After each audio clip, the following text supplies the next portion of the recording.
"That's my wife," I said, and the words felt like foreign objects in my mouth, heavy and smooth like river stones. The cavernous ballroom, a galaxy of shimmering gowns and tuxedos I was paid to keep spotless, suddenly went silent around us.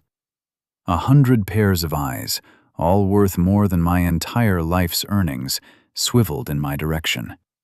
My heart hammered against my ribs, a frantic drumbeat against the sudden, suffocating quiet. Across from me, Julian Croft, a man whose tailored suit probably cost more than my car, let out a short, incredulous laugh.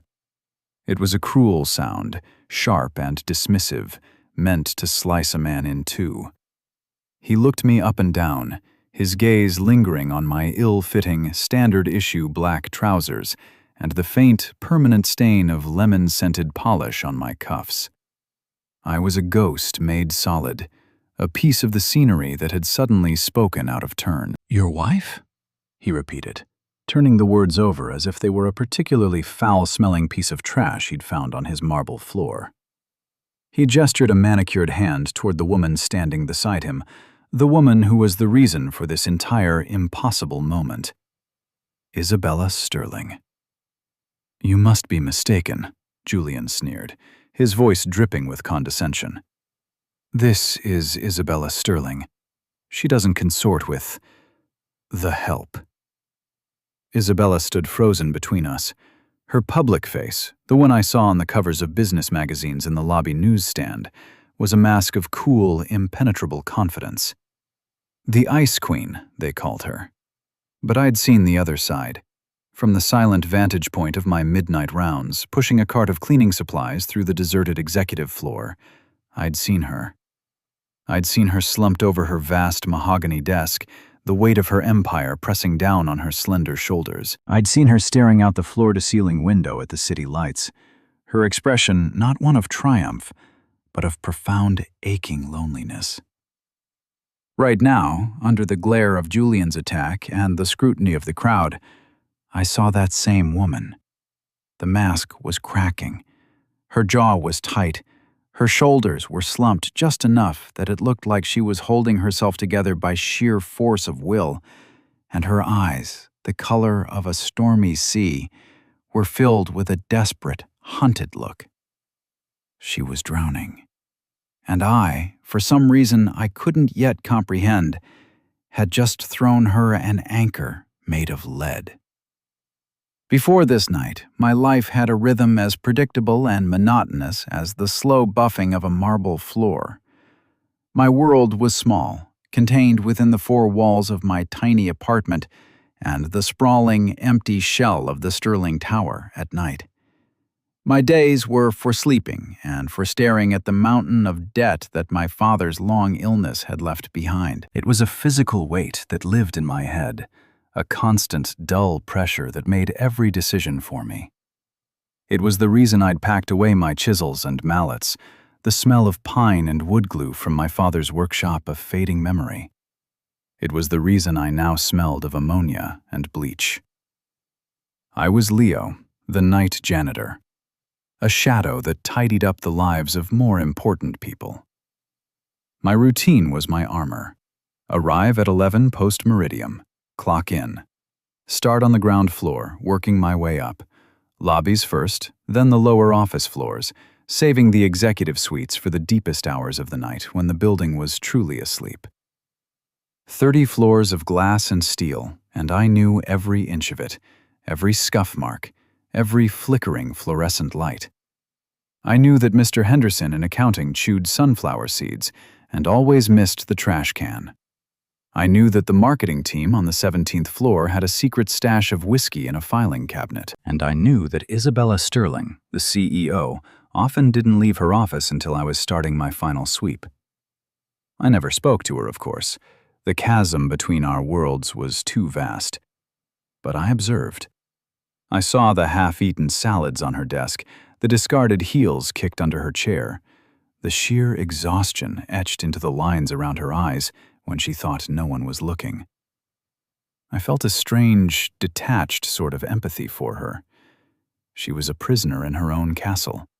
just as I was a prisoner to my circumstances.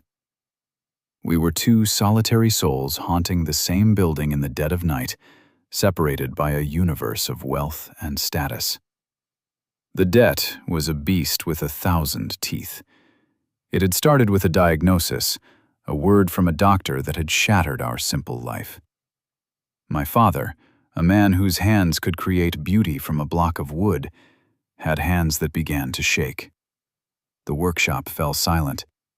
The savings dwindled, then disappeared. Then came the loans, the second mortgage, the desperate measures. When he was gone, all that was left was the echo of his laughter in our small house, the scent of sawdust in his old clothes, and the crushing, suffocating mountain of paper that said, I owed the world more money than I could ever dream of earning. Selling the house and his tools felt like a betrayal, a severing of the last link to the man he was, the man I'd hoped to be. The janitor job was steady. It paid just enough to keep the beast at bay, to feed it small scraps so it wouldn't devour me whole. It was a life of quiet resignation. I hadn't expected or wanted anything to change. Tonight was different. A special event, the company's annual charity gala.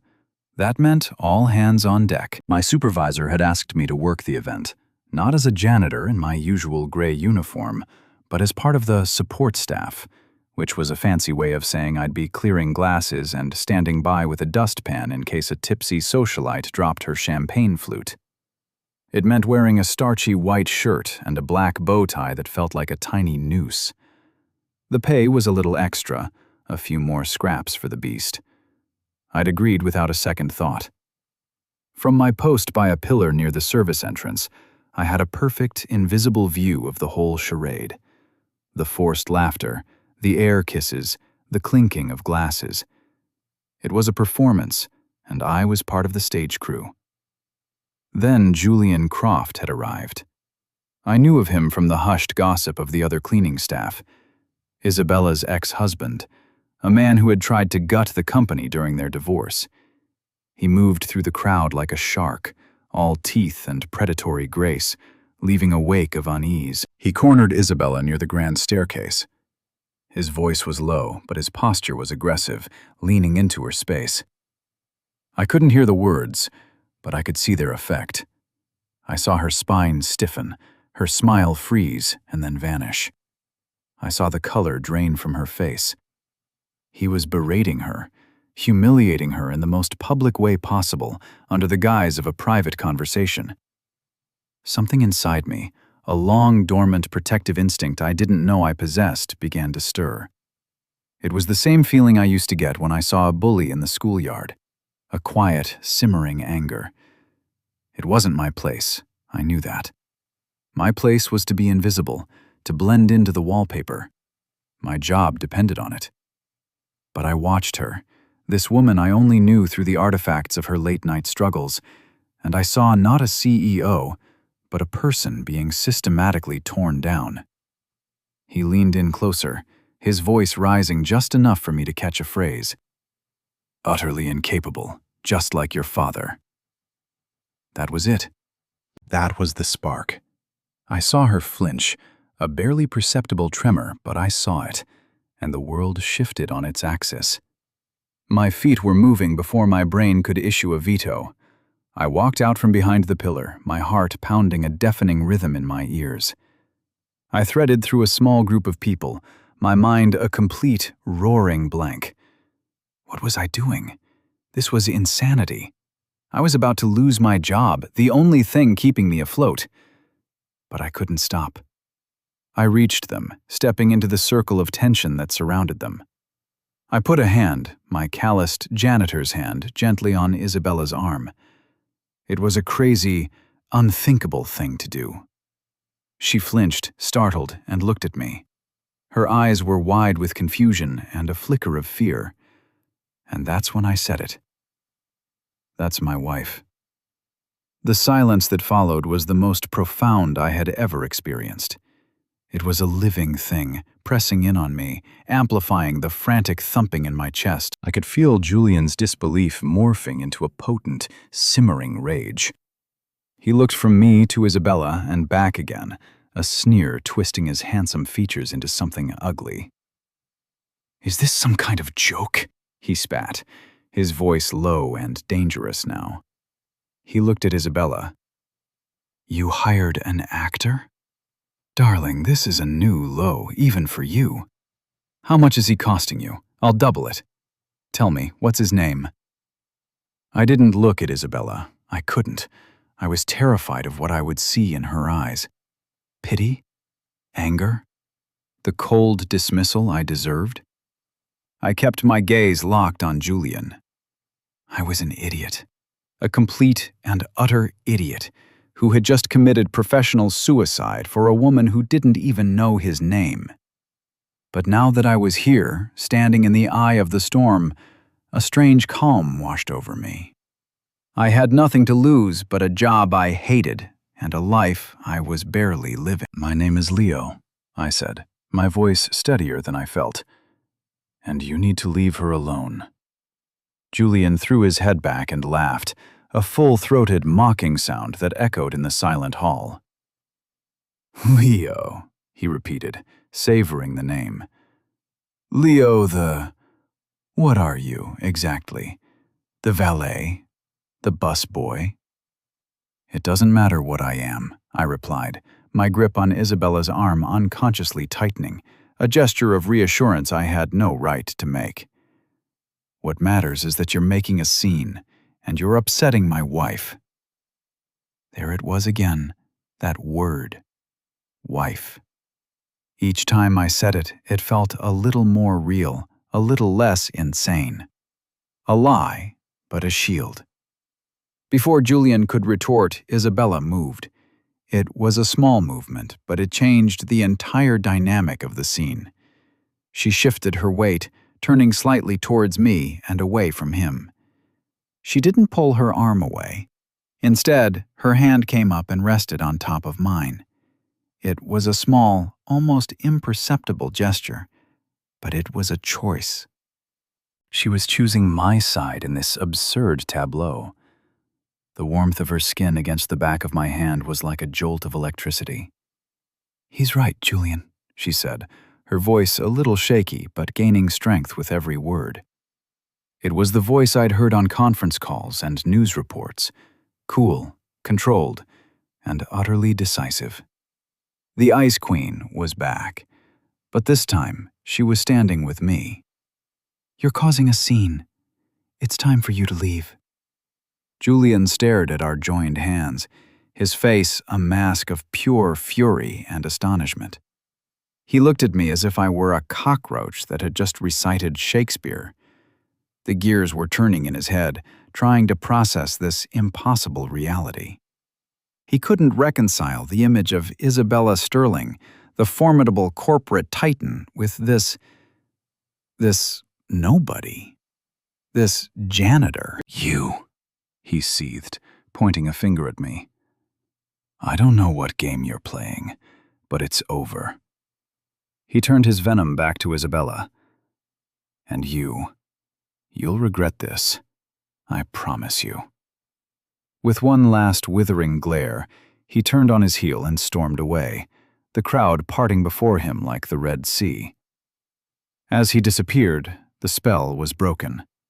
A low murmur rippled through the ballroom as people turned back to their conversations, pretending they hadn't been hanging on every word. The show was over, and I was left standing there, my hand still resting on Isabella Sterling's arm, her hand still covering mine, the warmth of her touch burning into my skin. The adrenaline began to recede, replaced by a cold, creeping dread. What had I done? "We need to talk," she whispered, her voice barely audible. She finally let go of my hand, and the loss of contact was immediate and jarring. "Not here. My office. In 10 minutes. Then, without another word, she turned and walked away, her back ramrod straight, the picture of composure once more. She didn't look back. I watched her go, a solitary figure swallowed by the crowd, and my stomach dropped. 10 minutes. It felt like a death sentence.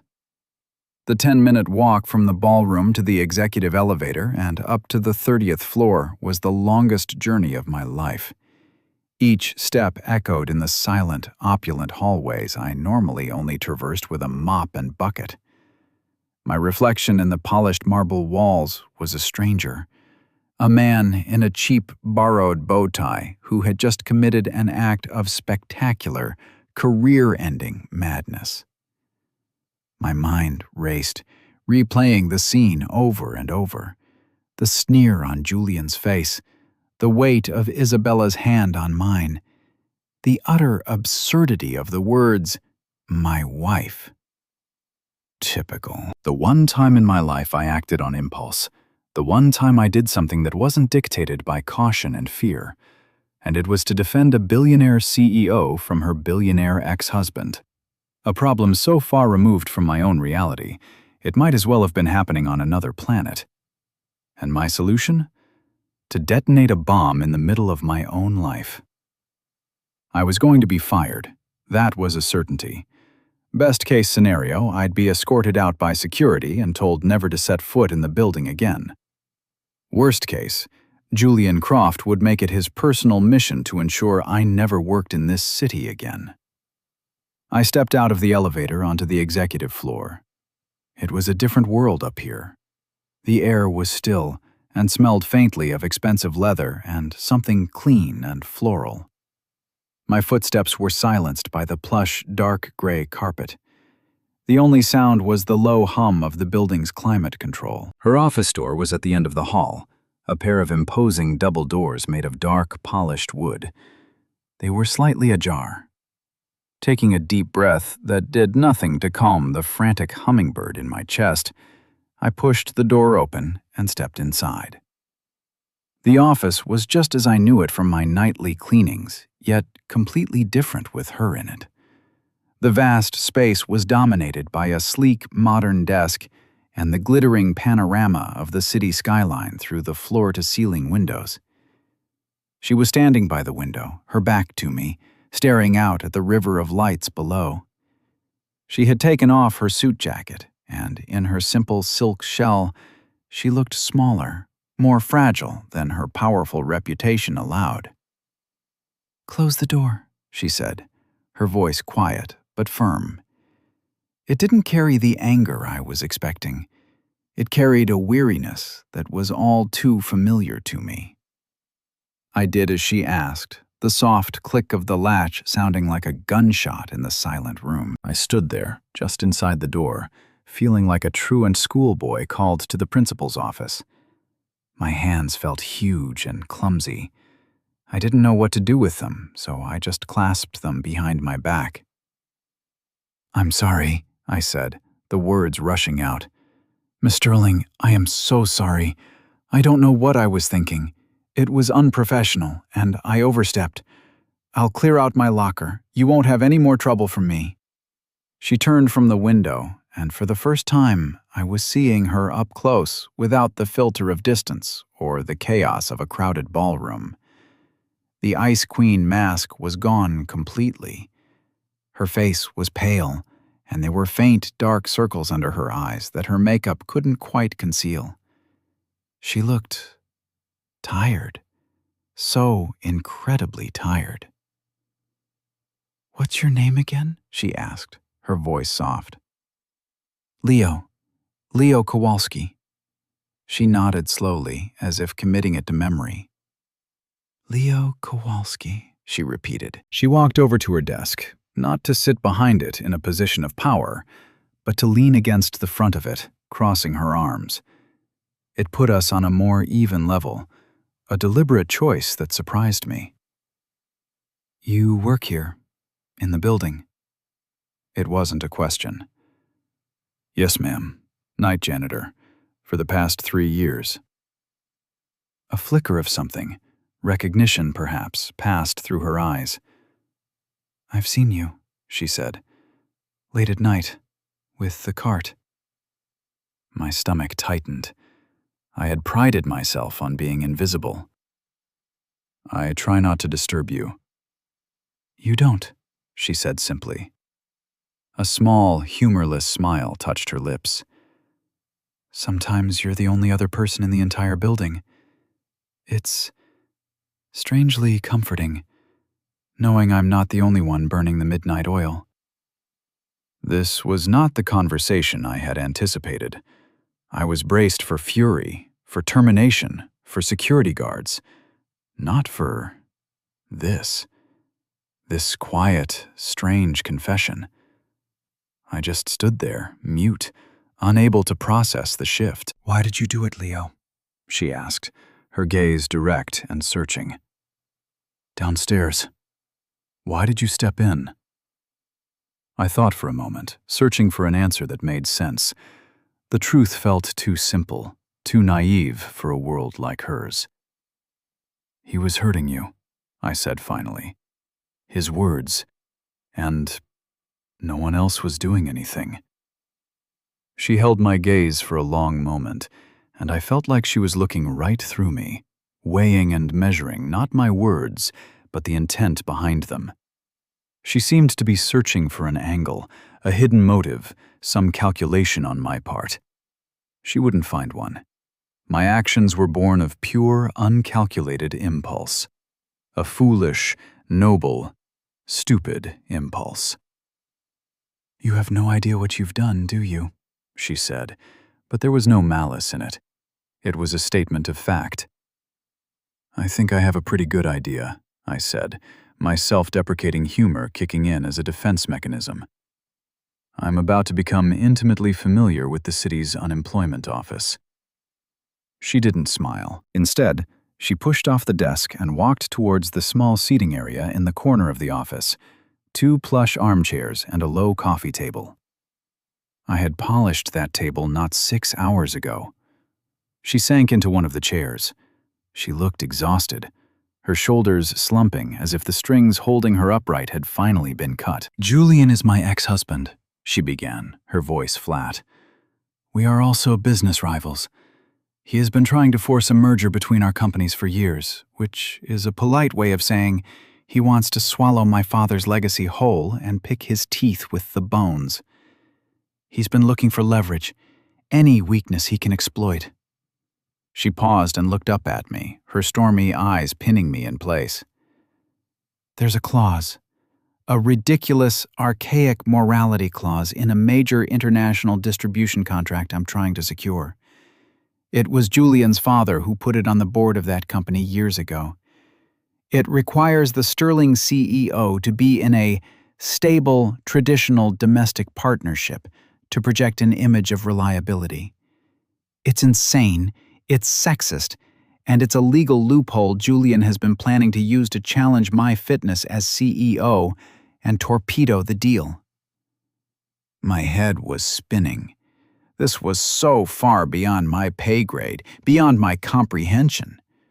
I was a man who worried about the price of bleach. This was a world of clauses and contracts and corporate warfare. "He was going to use my single divorced status as a weapon against me at the board meeting next week," she continued, "to paint me as unstable, unreliable, not fit to lead." She gestured to the empty chair opposite her. "Please, sit." Hesitantly, I moved across the room and sat on the edge of the expensive armchair. It felt like sitting on a cloud. I was acutely aware of my worn shoes on her pristine carpet. "Tonight," she said, leaning forward, her eyes locking onto mine with a new, terrifying intensity. "Julian's plan was to publicly humiliate me, to create a narrative that I'm emotionally volatile, and he would have succeeded. The board members were all there tonight. They saw it. They saw him corner me. They saw me falter." She took a deep breath. "And then they saw you." Oh no, I knew where this was going. The cold dread from earlier was returning, tenfold. "You didn't just intervene, Leo," she said, her voice dropping to a conspiratorial whisper. You gave me an out. You handed me a narrative I could never have constructed on my own. A secret marriage to a quiet, unassuming man, a man so completely removed from my world that no one could ever have predicted it. It's perfect. I stared at her, my mouth dry. Perfect? Miss Sterling, I'm the janitor. Exactly, she said, a spark of life returning to her eyes. Who would ever suspect it's a lie? It's too unbelievable to be anything but the truth. Love is strange, they'll say. She was tired of the sharks and fell for a simple, honest man. It's a story. And right now, a story is what I desperately need. She stood up and began to pace, the energy returning to her body. She was no longer the exhausted woman by the window. She was the CEO, the strategist, seeing angles and moves on a chessboard I didn't even know existed. Here is my proposition, Leo Kowalski, she said, stopping directly in front of me. I need a husband. For the next 6 months, just until this deal is signed and Julian is neutralized. You will play the part you so bravely initiated tonight. You'll be my quiet, supportive, mysterious husband. My mind simply refused to process it. The words floated in the air between us, shimmering with insanity. Me? Her husband? It was the stuff of bad movies.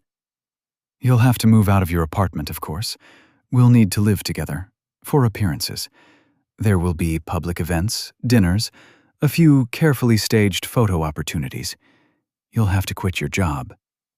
She saw the look on my face, the sheer panic, and held up a hand.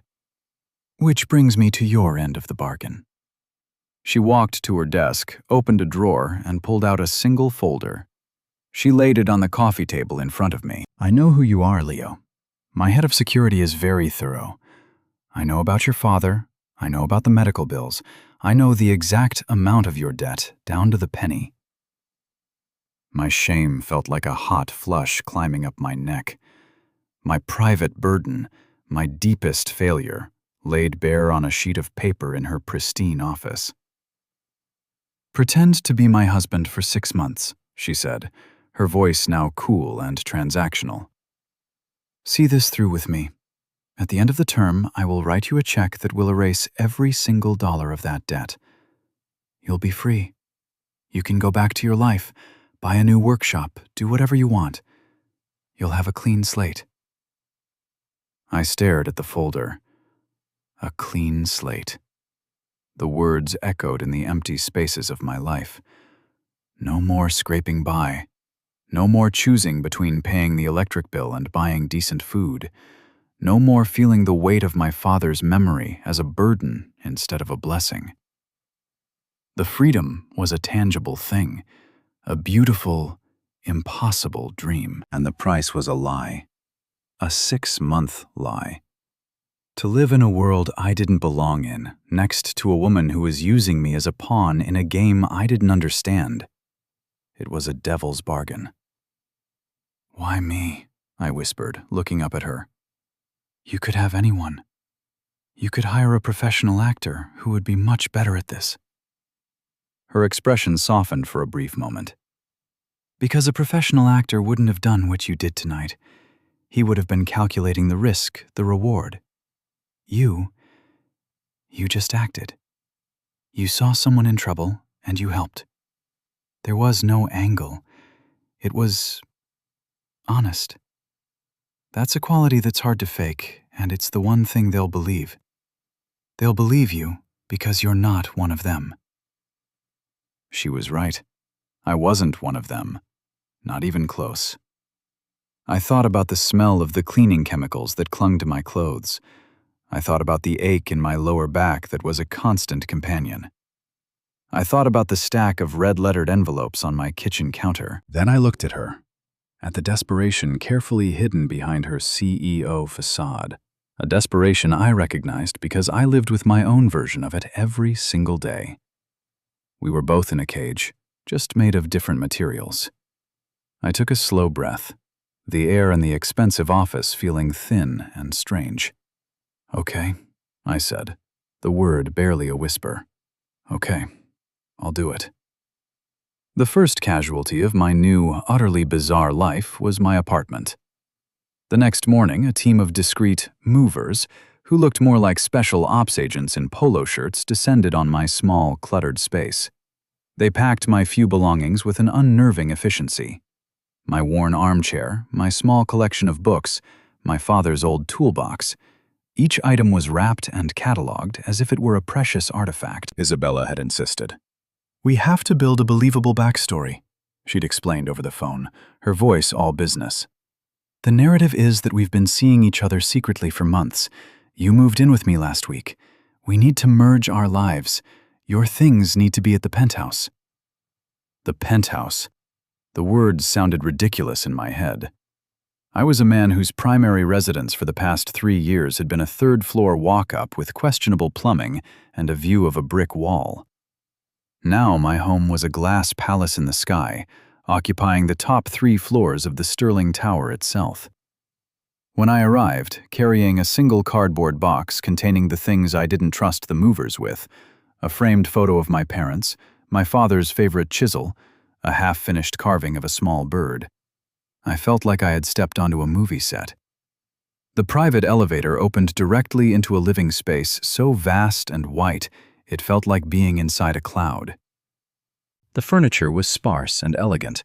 The art on the walls was probably worth more than my entire ancestral village in Poland, and one entire wall was a window looking down on the city I used to clean. Isabella was there, waiting for me. She wasn't in her power suit.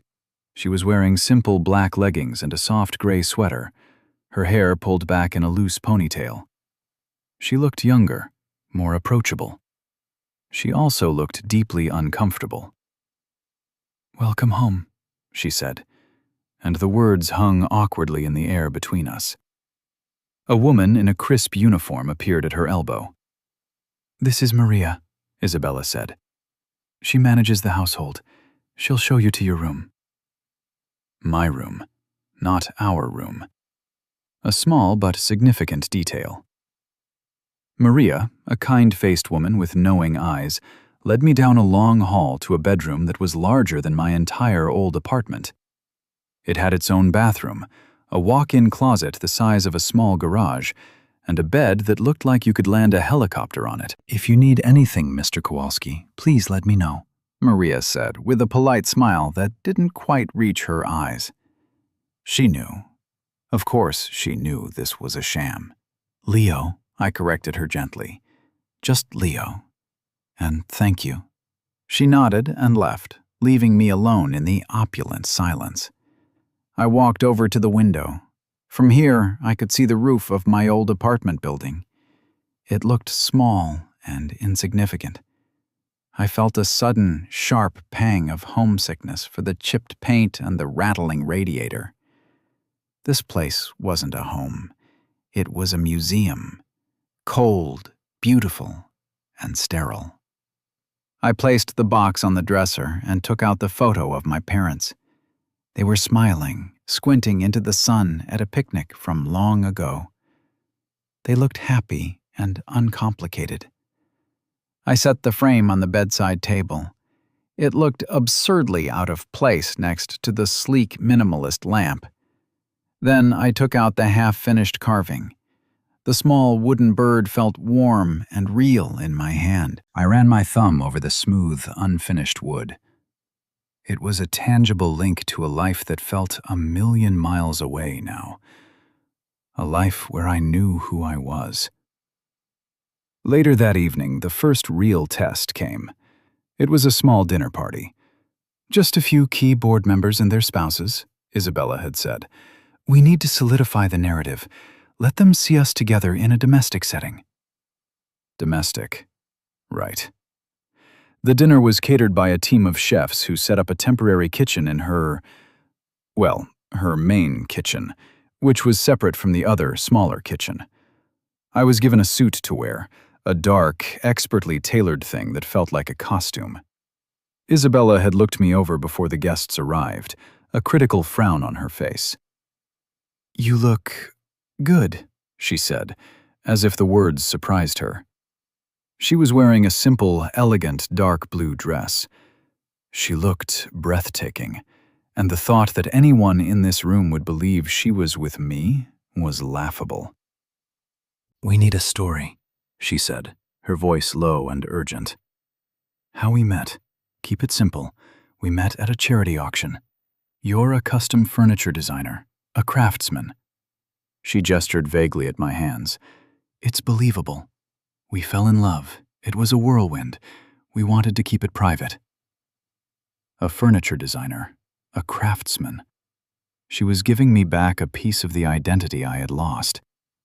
It was a calculated move, meant to make the lie more palatable for me, but a small part of me was grateful nonetheless. The guests arrived, and the performance began. I was introduced as my husband, Leo. The handshakes were firm, the smiles were polite but questioning. I was a puzzle they were all trying to solve. I mostly kept quiet, following Isabella's lead, nodding and smiling like a well-trained dog. The conversation swirled around me, a torrent of talk about stock options, mergers, and sailing trips to the Aegean. I felt like an anthropologist observing a strange, alien tribe. The real trial came during dinner. I was seated next to a shrewd, hawk-faced man named Robert Vance, one of the oldest members of the board and a close friend of Isabella's late father. He had been watching me all night with an unnerving intensity. "So, Leo," he said, turning to me as he cut into his filet mignon. "Isabella tells me you're a woodworker, a dying art." "I enjoy it," I said simply, focusing on cutting my own steak, praying I didn't send it flying across the table. "My father was a carpenter," I added, the truth feeling like a solid piece of ground in a sea of lies. "He taught me." Vance nodded, chewing thoughtfully. "A man who works with his hands. Honest work. What kind of wood is your favorite?" It was a test. A simple question, but a test nonetheless. For the first time all night, I felt my footing. This was a world I knew. "Depends on what I'm making," I said, looking up from my plate and meeting his gaze. "For a big, sturdy piece like a dining table, I like oak. It's strong, reliable. But for something smaller, something with detail, I love cherry. When you first cut it, it's a pale pink, almost flesh-colored. But over time, with exposure to light, it deepens to this rich, reddish brown. It has a life of its own. It matures." I realized I was talking more than I had all night. I could feel Isabella's eyes on me from across the table. I expected a look of warning, a signal to shut up. But when I glanced at her, she was looking at me with a strange, unreadable expression. It wasn't annoyance, it was something else. Surprise? Interest? Vance smiled, a genuine, crinkling smile that transformed his hawk-like features. "A man who understands his materials." He raised his wine glass in a small toast. "Isabella's father would have liked you. He always said you could tell the measure of a man by whether he created things or just moved money around." He turned away, back to his conversation, and the moment was over. But something had shifted. I had passed the test. I had used a piece of my real self to sell the lie, and it had worked. But it also left me feeling hollow. I had sold a memory of my father to convince a stranger that my fake marriage was real. Later, after the guests had departed, leaving behind the scent of expensive perfume and cigar smoke, Isabella and I stood in the vast, silent living room. The catering staff had cleaned up and vanished as magically as they had appeared. "You did well tonight," she said, her voice soft. She had a glass of wine in her hand. She looked tired again. "I felt like a fraud," I confessed, loosening the bow tie that still felt like a noose. "We are all frauds in one way or another," she said, taking a sip of her wine. "You were good with Robert. He's the swing vote on the board. He respected my father, and he doesn't trust Julian. Earning his approval was important. So I passed the audition? I asked, a hint of bitterness in my voice. She winced. It's not like that, Leo. Isn't it? I countered, feeling a surge of frustration. I'm a part you're playing, a role you've cast. I have my lines. I'm a carpenter. I like cherry wood. What's next? Do I get a script for our next public appearance? She set her glass down on a coaster with a sharp click. This is not a game for me, she said, her voice dangerously quiet. This is my company, my father's legacy, everything I have ever worked for. Julian is trying to tear it all down out of spite. Do you think I like this? Do you think I enjoy having to stage my life, to put my trust in a complete stranger? Her voice cracked on the last word, and the anger in me dissipated, replaced by a familiar pang of empathy. The Ice Queen was gone again, and in her place was this vulnerable, embattled woman. I'm sorry, I said, and I meant it. This is a lot for me to get used to. For me too, she admitted, her shoulders slumping. She walked over to the great window and looked out at the city. I'm not good at this. The personal stuff. The trust. Julian, he was very good at pretending to be someone he wasn't. For a very long time. There it was, the ghost in the room. The reason for the walls she built so high. I walked over and stood a respectful distance beside her, following her gaze. The city below was a web of light, beautiful and impersonal. He seemed cruel, I said, thinking of the sneer on Julian's face at the gala. A short, bitter laugh escaped her. Cruel is his baseline. He sees people as assets or obstacles. There is no in-between. When we were married, I was an asset. After the divorce, I became an obstacle. We stood in silence for a long time, two strangers bound by a lie, looking down on a world that felt impossibly far away. The story you told, she said, turning to look at me. About the cherry wood. Was that true? Yes, I said, every word. She nodded slowly. It was beautiful, she whispered, more to herself than to me. The way you talked about it, with passion. She looked away again, a faint blush on her cheeks. It's been a long time since I've heard anyone talk about their work with passion. We said our goodnights shortly after that, retreating to our separate, silent rooms at opposite ends of the long hallway. As I lay in the enormous, unfamiliar bed, staring up at the ceiling, I couldn't stop thinking about her words. The lie was the framework of our relationship, the hard, unyielding structure. But in that one moment, talking about the grain of a piece of wood, I had accidentally inserted a small piece of truth. And she had seen it. She had recognized it, and for the first time, I had the unsettling feeling that this whole arrangement might be far more complicated than a simple business transaction. I was beginning to see the woman behind the CEO. The terrifying part was, I was starting to think she was seeing me too. The days that followed fell into a strange, surreal rhythm. By day, I was a prisoner in a gilded cage. I explored the penthouse, which felt less like a home and more like a corporate art gallery.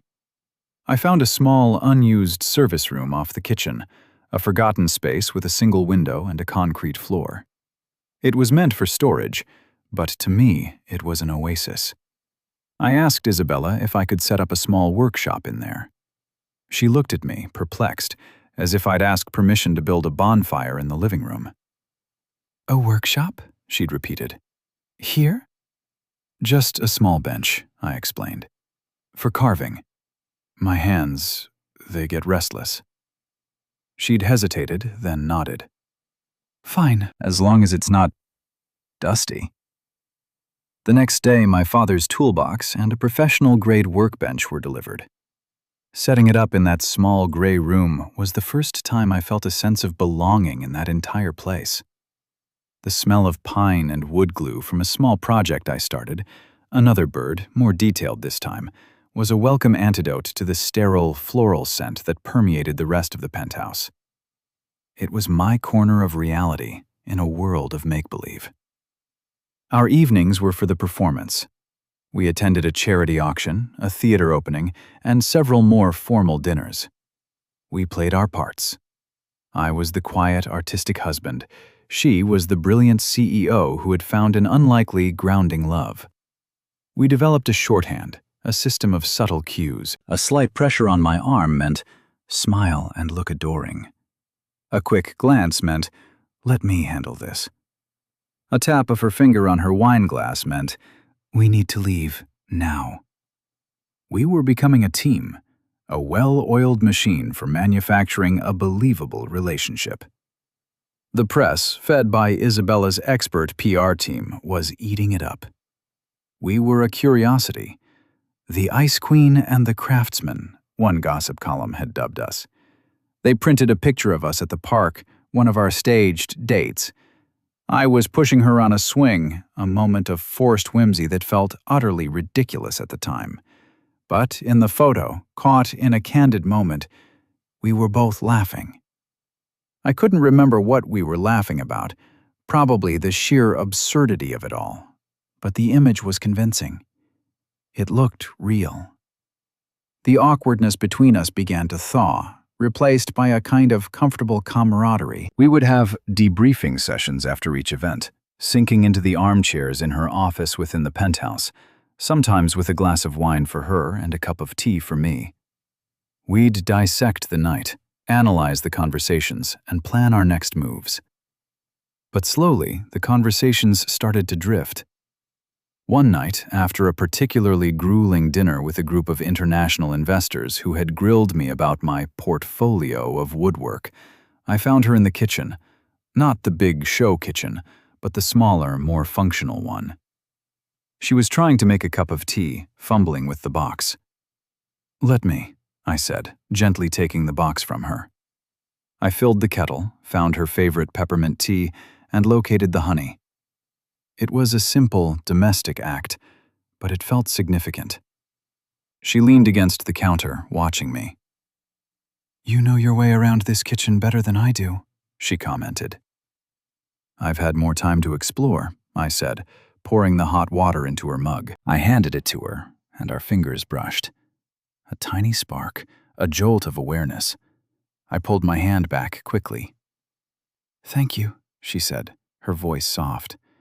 She cradled the mug in her hands as if seeking its warmth. "I hate those dinners. The way they look at you, trying to find a flaw. The way they look at me, like I'm a prize or a problem." "I know," I said. "I saw the way that German fellow was staring at you, like you were a horse he was thinking of buying." A genuine laugh escaped her, a sound that was still rare enough to feel precious.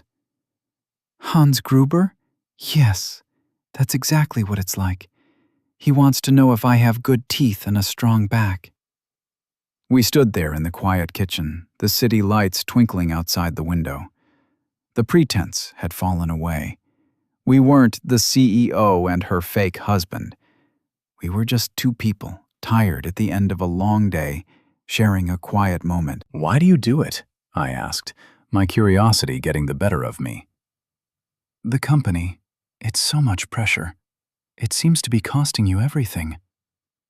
She was silent for a long moment, staring into her tea. "When I was a little girl," she began, her voice low and reflective, "my father would bring me to the old factory. Not this tower of glass and steel, but the first building he ever bought. It smelled of grease and hot metal and hard work. He'd lift me up, and I'd watch the machines, the people. He wasn't building a company, he said. He was building something that would last, something that would provide for families.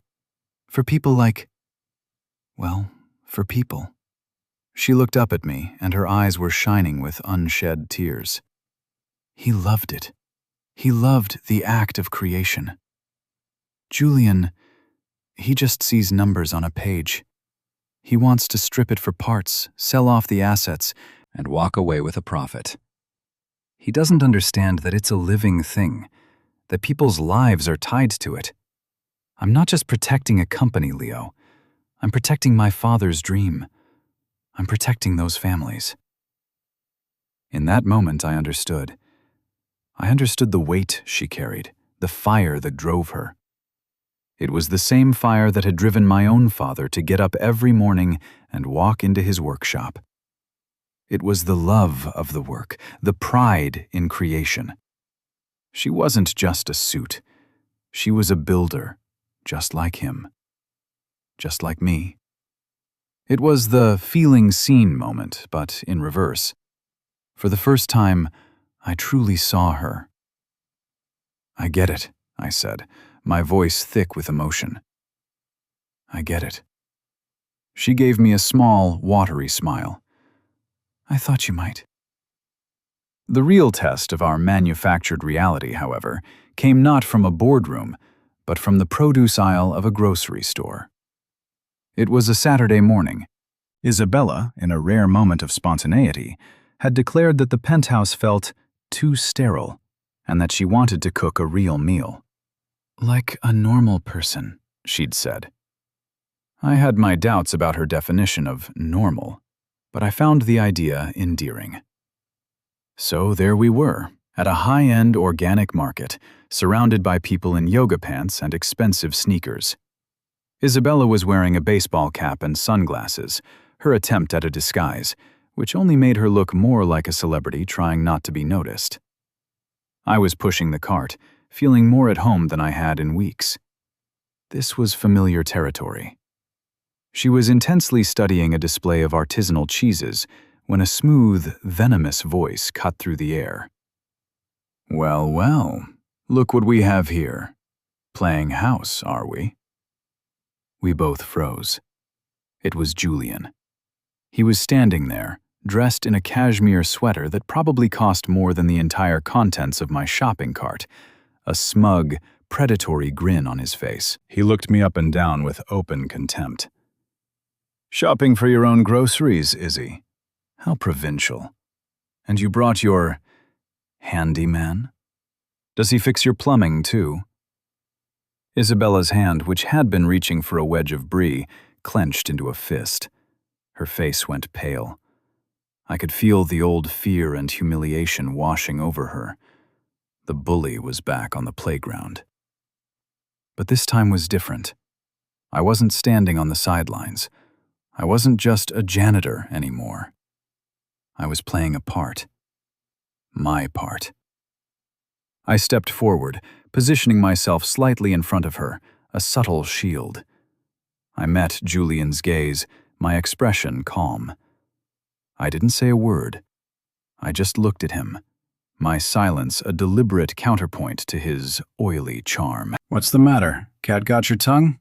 Julian taunted, his grin widening. Or is it just that you're not used to speaking without a script? We're busy, Julian, I said, my voice low and even. My wife and I are trying to decide on dinner. I turned to Isabella, deliberately breaking eye contact with him, dismissing him. What do you think, honey? The linguine or the fettuccine? My use of the word honey was a gamble. It was an intimacy we had never dared to fake. But in that moment, it felt right. It felt like the correct move on the board. Isabella, to her credit, didn't miss a beat. She looked from me to Julian, and a flicker of her old fire returned to her eyes. She reached out and put her hand on my arm, a gesture of ownership, of solidarity. Definitely the fettuccine, she said, her voice clear and strong. And let's get that expensive truffle oil you like so much. She gave my arm a squeeze, a secret message of thanks. Julian's face contorted with fury. He had come here to provoke, to shatter our facade, and we had met him with a wall of mundane domesticity. He couldn't stand it. He couldn't stand being ignored. This is pathetic, he hissed, his voice dropping. This whole act. Do you really think anyone believes it? A woman like you, with him? He gestured at me as if I were a piece of dirt on his shoe. "I know what you're doing, Isabella, and it's not going to work. The board will see through this. They'll see you for the desperate, hysterical woman you are."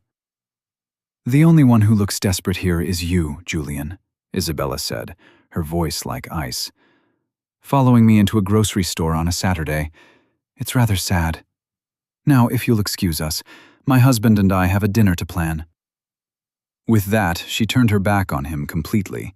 She picked up a package of pasta and examined it with an air of intense concentration, as if he had ceased to exist. I pushed the cart and we moved away, leaving him standing there in the cheese aisle, fuming and impotent. We didn't speak until we were in the checkout line. My heart was still pounding from the confrontation. "Thank you," she whispered, her hand still resting on my arm. She wouldn't look at me. "For what?" I asked. It was my job. "No," she said, finally turning to face me. Her eyes, behind the sunglasses, were bright. "That wasn't your job. That was real.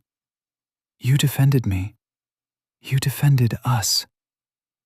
We stood there in the line, the beep of the scanner and the rustle of paper bags the only sounds around us. And in that moment, the line between the lie and the truth blurred into oblivion. I had stepped up to protect her, not because a contract told me to, but because I wanted to. Because seeing him hurt her made something in my chest ache. Because she was Isabella, the woman who was afraid of Hans Gruber and who didn't know how to make tea, and I couldn't stand to see her look so small and afraid. That night, she didn't just pretend to cook. She actually cooked. The kitchen was a mess of flour and tomato sauce. We bumped into each other, laughed at her inability to chop an onion without crying, and argued over how much garlic was too much garlic. It was clumsy and chaotic, and utterly, unexpectedly perfect. As we ate the slightly burnt, ridiculously expensive pasta at the small table in the kitchen, the silence between us was different. It wasn't awkward or tense. It was comfortable, companionable. "You know," she said, swirling pasta onto her fork, "that's the first time anyone has stood up to Julian for me. Ever. Even my own father was intimidated by his family's money." "He's just a bully," I said with a shrug. "Bullies are only powerful if you let them be." "You're not afraid of him, are you?" she asked, looking at me with genuine curiosity. I thought about it for a moment. "No," I said, and I was surprised to find it was true. "I'm not. He has money and power, but he's empty inside. There's nothing there. It's like a piece of furniture made from cheap particle board with a fancy veneer. It looks good from a distance, but it's got no strength, no integrity." She smiled, a real radiant smile that lit up her whole face. "My craftsman," she said softly. "Always thinking in wood." The walls were coming down, not just the ones she had built around her heart, but the ones I had built around mine, too. I had entered into this arrangement for the money, for a clean slate, but somewhere along the way, between the staged photographs and the late-night conversations, it had become about her, about protecting her, about making her smile. And that scared me more than Julian Croft or a mountain of debt ever could. Because this was temporary. The contract had an end date, and I was beginning to dread the silence that would come after. The board meeting was a week away. The air in the penthouse grew thick with a tension that had nothing to do with our arrangement and everything to do with the impending war. Isabella was a coiled spring, spending hours locked in her office with lawyers and accountants. The easy camaraderie we had built vanished, replaced by her focused, pre-battle intensity. I found myself missing it, missing her. I retreated to my workshop, the rhythmic scrape of my tools a soothing balm to my frayed nerves. I was finishing the little wooden bird, sanding its wings until they were as smooth as silk. The night before the meeting, a storm rolled in, mirroring the turmoil inside the apartment. Rain lashed against the giant windows, and the wind howled like a hungry wolf. I was in my workshop, applying the final coat of oil to the bird, when the door creaked open. It was Isabella. She was still in her work clothes, a wrinkled silk blouse and tailored trousers.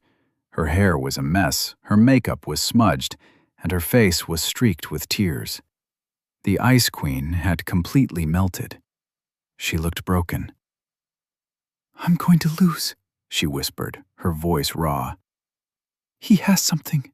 A mole. Someone on the inside has been feeding him information for weeks. Financial projections, my private emails. He's going to present it as proof of my incompetence, my instability. He's going to win." She sagged against the doorframe, the fight completely gone from her eyes. Without thinking, I put down the bird, wiped my hands on a rag, and went to her. I put my arms around her, and she collapsed against me, burying her face in my shoulder, her body shaking with silent sobs. I held her, my heart aching for her. I held her tight, trying to absorb some of her pain, to lend her some of my strength. My shirt, which smelled of sawdust and linseed oil, was soaked with her tears. We stood there for a long time, the only sound the storm raging outside, and the sound of her quiet weeping. "It's not fair," she cried, her voice muffled against my chest. "I've worked so hard. I've given up everything for this company." "I know," I murmured into her hair, stroking her back. "I know you have." After a while, the sobs subsided. She didn't pull away. She just rested against me, her breath evening out. "I'm so scared, Leo," she confessed in a small, childlike voice. "Not just of losing the company. I'm scared of what comes after. Being alone again. Trusting someone and having them use it to destroy me. I can't go through that again." Her fear was a palpable thing in the small room. It resonated with my own deepest fear, the one I had been trying to ignore for weeks. "I'm scared too," I admitted, my voice barely a whisper. She pulled back just enough to look up at me, her eyes red-rimmed and questioning. "You? What are you scared of?" This was it, the moment of truth. The contract, the money, the lies, none of it mattered anymore. All that mattered was the woman in my arms and the terrifying, beautiful truth of how I felt about her. "I'm scared of this ending," I said, my voice thick with an honesty that was more terrifying than any lie. "I'm scared that in a few weeks the contract will be up and you'll pay off my debt and I'll walk out of that elevator for the last time. I'm scared of going back to my quiet little apartment, and the only thing that will be different is that the silence will be 100 times louder because I'll know what I'm missing. I came into this for the money, Isabella, but that's not why I'm here now. I'm not afraid of Julian. I'm not afraid of being poor. I'm afraid of losing you." Tears welled in her eyes again, but this time they were different. They weren't tears of sorrow or fear. They were tears of overwhelming, cathartic release. "You're not enough for me, Leo," she whispered, and my heart shattered into a million pieces. But then she reached up and framed my face with her hands, her thumbs gently stroking my jaw. "You're not enough," she repeated. "You're everything. You're this quiet, solid, real thing in a life that's become nothing but smoke and mirrors. You see me. Not the CEO, not the dollar signs. Me. Do you know how long it's been since anyone has really seen me?" My own fear, the deep-seated feeling of inadequacy that had been my constant companion for years, began to recede in the face of her raw, desperate honesty. She wasn't a burden. She was what I wanted. "You are not a burden," I said, my voice hoarse, echoing my thoughts. "You're the best thing that has ever happened to my quiet life." And then, the space between us disappeared. Her lips met mine, And it wasn't a staged kiss for the cameras. It was desperate and hungry and real. It was the culmination of every late-night conversation, every shared glance, every unspoken fear. It was the taste of her tears and the scent of the storm. It was the feeling of finally coming home.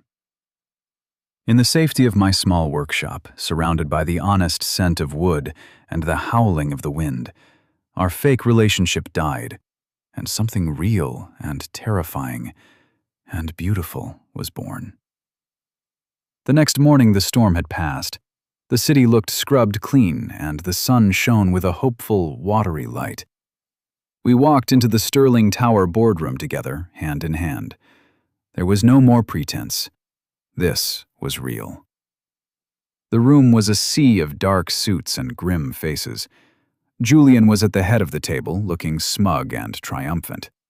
Robert Vance, the old hawk, gave us a nod, his expression unreadable. Julian began his presentation, his voice smooth and confident. He laid out his case, twisting Isabella's late nights into obsession, her passion into instability.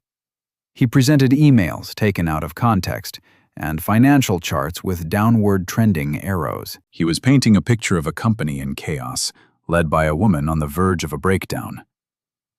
"And to top it all off," he said, moving in for the kill, "she has entered into this sham marriage, a pathetic, desperate attempt to fulfill a contract clause with a man who, until a few weeks ago, was mopping her floors." A shocked murmur went through the room. Julian smiled. This was his checkmate. Isabella started to rise, to defend herself, but I put a gentle hand on her arm. "Let me," I whispered. I stood up. All eyes were on me. The janitor, the handyman, the fraud. "He's right," I said, my voice calm and clear in the silent room. "I was a janitor in this building. I did mop these floors." I looked at Julian. "And I have more integrity in my little finger than you have in your entire body." I turned to the board. "You see charts and numbers. You hear about instability. Let me tell you what I see.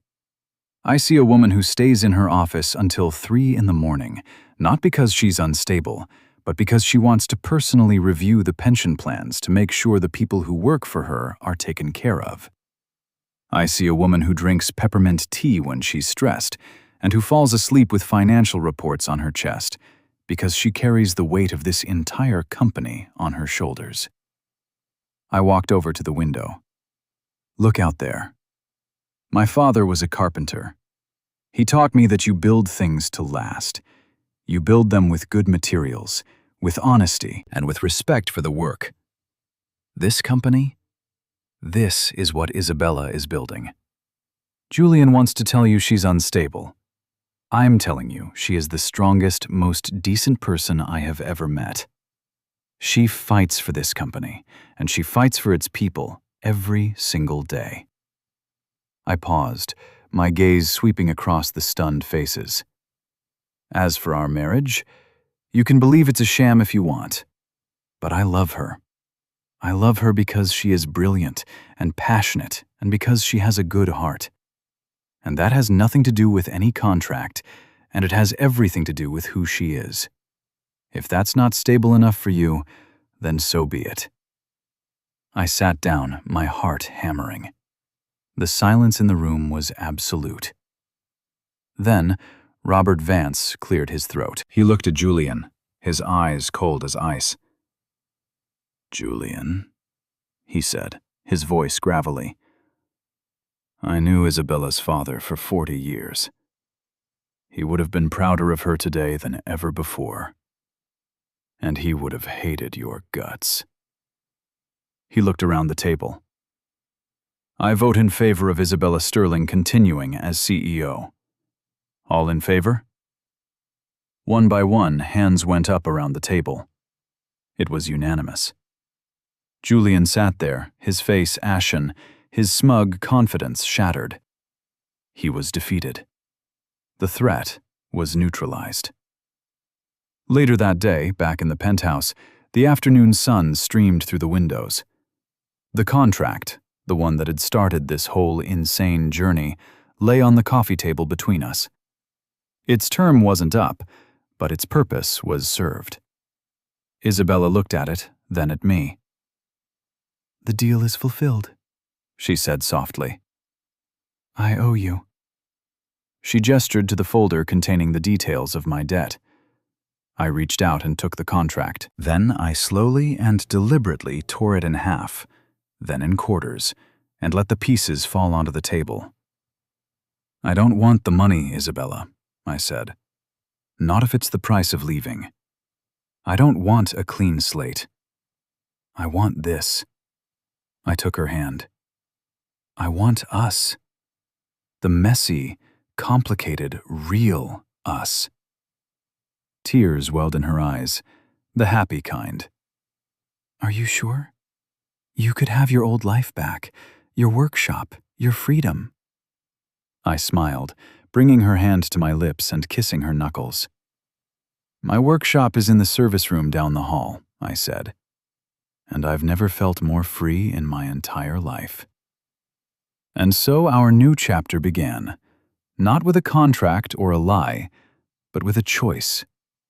It was a strange and winding path that had brought me here, from the lonely quiet of my midnight shifts to this sun-drenched penthouse.